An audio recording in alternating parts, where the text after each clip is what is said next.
Britain handed over a massive £14.4 billion to Brussels during the country's final year of EU membership, according to new figures. Treasury data published by the House of Commons Library showed the annual gross contribution to Brussels coffers was one of the highest in the UK's 47 years as a member of the European bloc. The huge sum from taxpayers, nearly £1 billion more than the previous year, was equivalent to more than £500 for every household in the UK.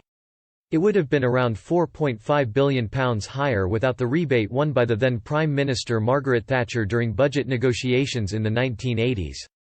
Figures showed around £5 billion was returned to the UK under EU spending schemes last year, giving a total net contribution for 2019 of £9.4 billion.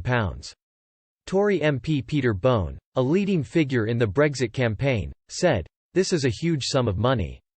It shows why this country was right to leave the EU. Our contribution was set to rise even higher if we stayed in the EU. We have basically been subsidising other European countries. My constituents did not consider that a fair and reasonable deal." Britain, which formally quit the EU at the end of this year, is expected to pay a similar amount to Brussels this year for continuing EU single market and customs union membership during the transition out of the bloc's rules. Britain's obligation to contribute to the EU budget is set to end once the transition expires at the end of this year. But under the departure deals, the UK could still have to pay money to Brussels for many years. The House of Commons Library research paper said, "The UK and EU have some outstanding financial obligations to each other that they are settling through a financial settlement.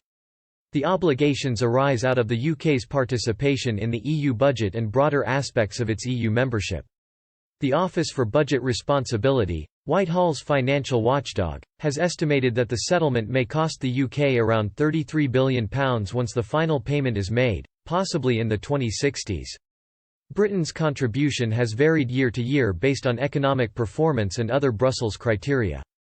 The biggest annual sum, a gross contribution of £16 billion and net of £11.5 billion, was paid in 2013.